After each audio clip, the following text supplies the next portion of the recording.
Hey folks, Mel the Train Tutor back in the studio and back with another technical tutorial for you. Yes, we're back in the water playlist and we're looking at how to make waves out of Artex or Stucco. Now the reason for this is I've got a couple of videos coming up on different colour schemes for oceans and that sort of stuff, and as part of that I want to paint some waves, so I need to make some waves, and specifically because I want to paint them I don't want to use water effects, I actually want to sculpt them, and for this I'm going to be using this stuff, which is Artex. It's a type of ceiling stucco. Artex is a brand in the UK. Now, stuccos are really good because they may not be brilliant for filling holes and bulking out, but when you sculpt detail into them, when you craft them into detail, it tends to hold that shape really well. And then when it dries, it's really hard and tough. Okay, so it's quite durable. So we can use it for making water effects and we can use it for gaming boards. Simple gaming boards, because obviously waves and gaming boards don't really mix that well.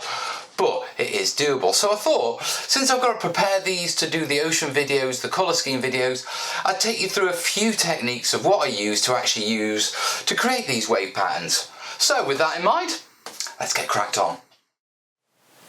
Now for the first technique, I'm going to show you a simple stippling technique. This is really good for if you want to create large areas of waves pretty quickly and you're not too concerned over the realism of them. Okay, they'll still look good, but you know, they're not quite right, if you know what I mean. But let me show you. First off, we've got our Artex here.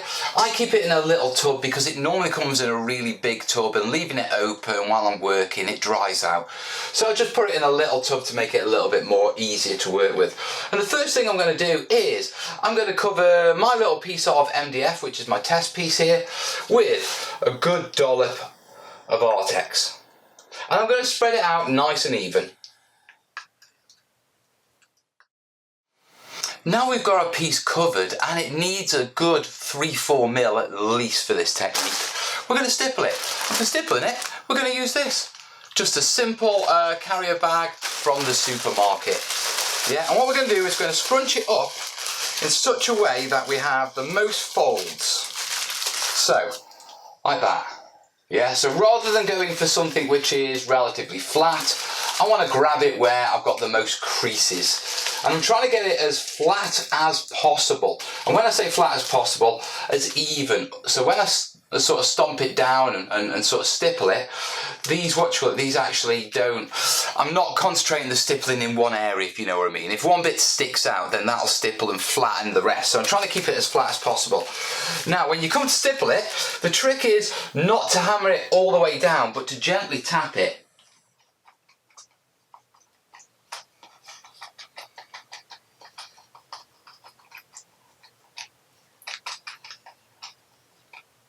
Try not to move it around on the actual piece as you're doing it. Yeah, if you move it around, you'll get swirls. And if we leave it at that, I'll just very quickly show you. Yeah, there you go. And there's our waves. Look at those.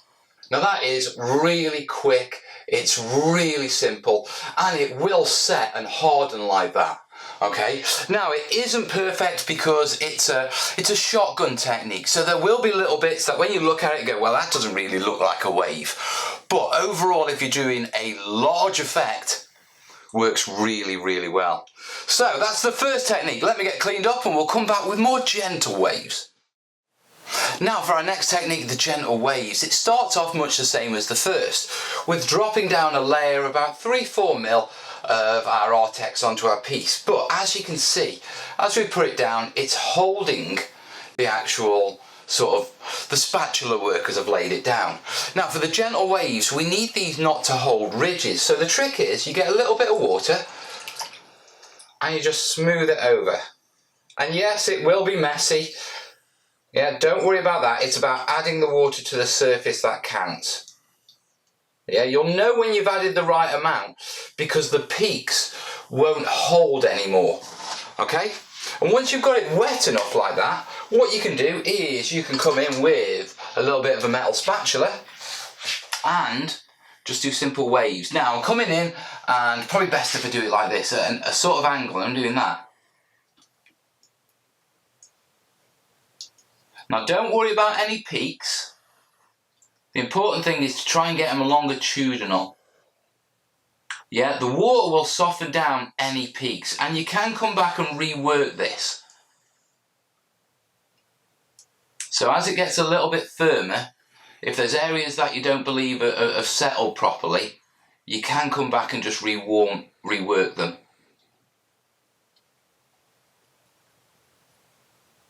Like those there. Yeah, so if I very quickly bring that one up, yeah, I've got to be careful.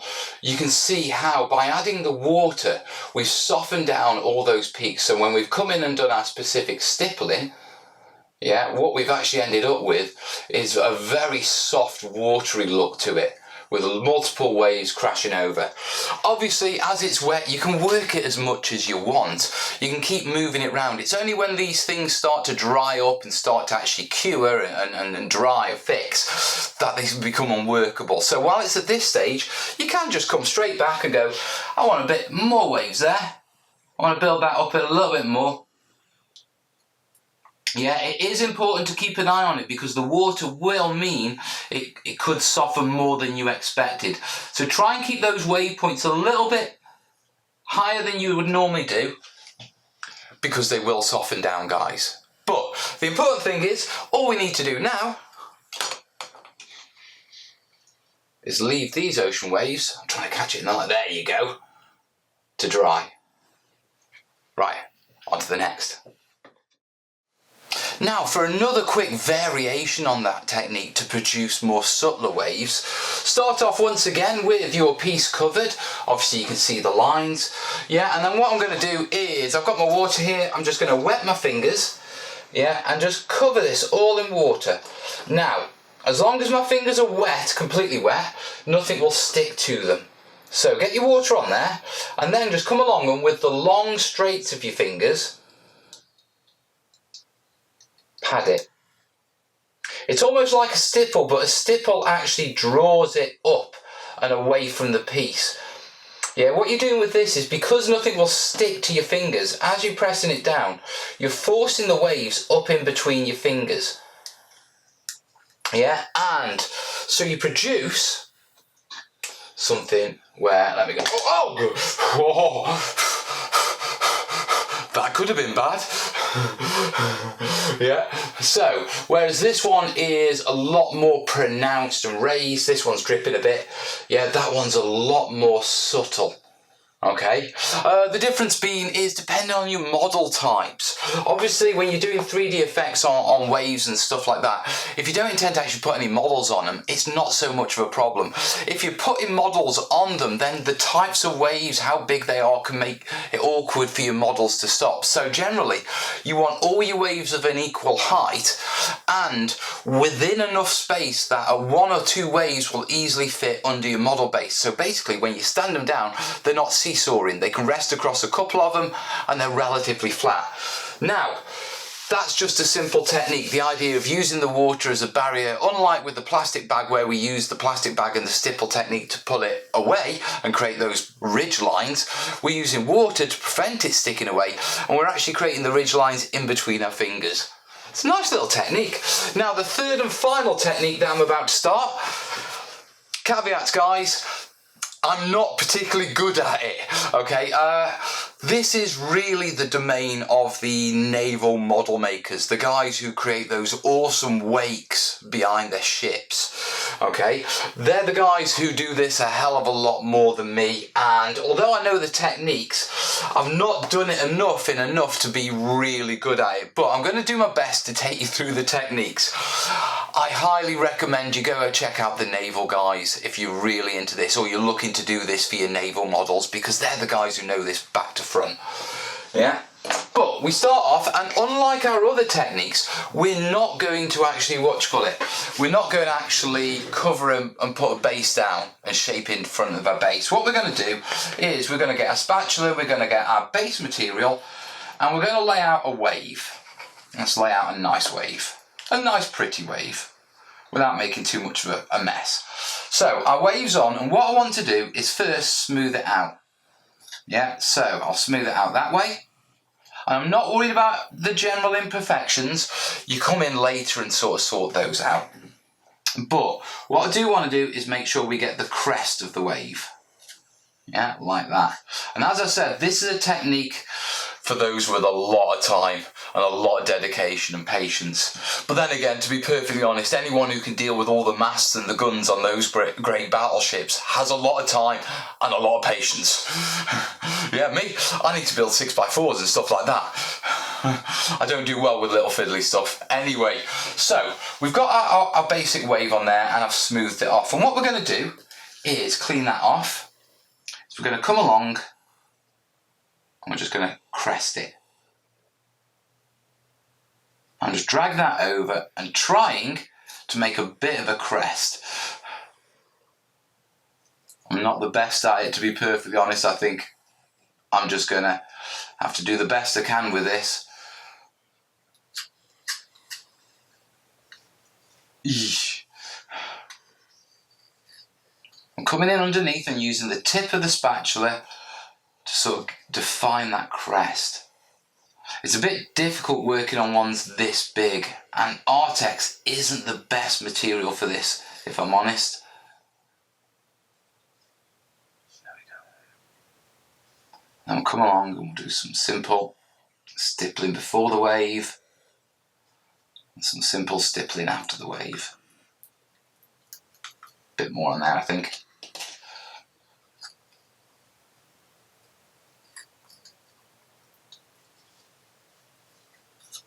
Higgledy piggledy.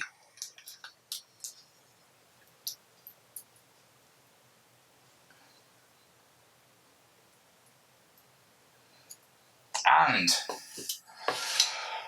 for the best of intentions,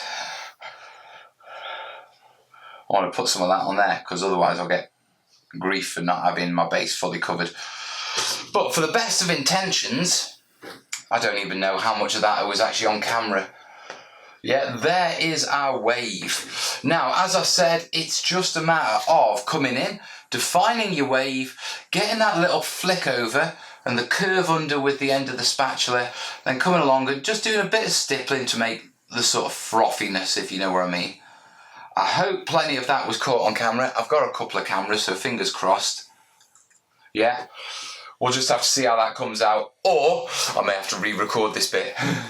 Right, so there's our wave. Let me just, how many times have I said that now? Right, next job, yeah, we need to leave these to dry, so I'll be back in a minute.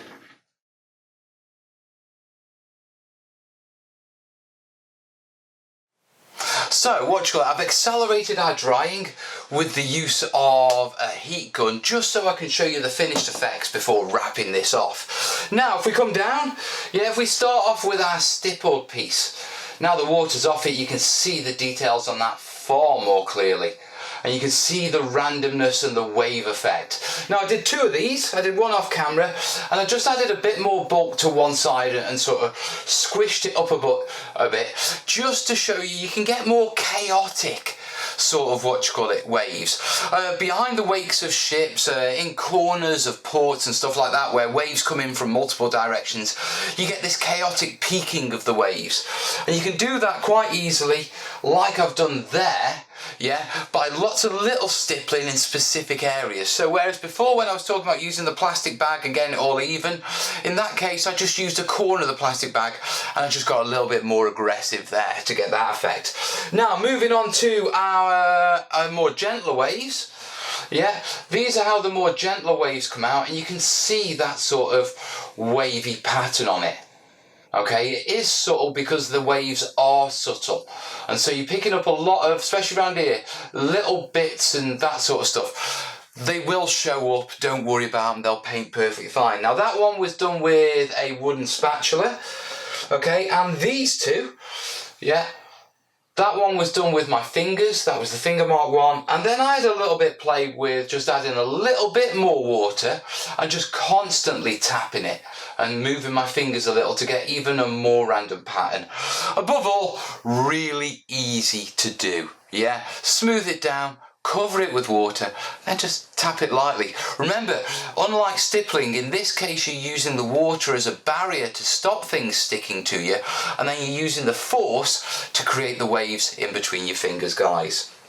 Now finally, for our actual sculpted wave, if I bring that up, yeah, doesn't look much there, but if I start to bring it round and try and catch it in the shadows, you can see how we've got the flip up on there as it comes over. We've got the curve under there. Yeah, and it's not a bad job. It's not a bad job at all, especially for someone who doesn't actually specialise in these sort of waves. But there you are. There's a couple of really simple techniques for getting some quite good wave-looking effects. Both the stippling and the wet pressing work really well for just random wave effects. Yes, you can come in and you can sculpt the waves and that sort of stuff, but if you're going to do that, go look up the military modelers, guys. They're far better at it than I am. Yeah, but I wanted to show you that it is doable and you can do these sort of things with Artex and Stuccos and stuff like that. Now, to wrap it off, obviously this is just a couple of techniques. I'm quite interested in your techniques. So not specifically the water and the gels, but if you're using something solid to replicate waves, how are you doing it?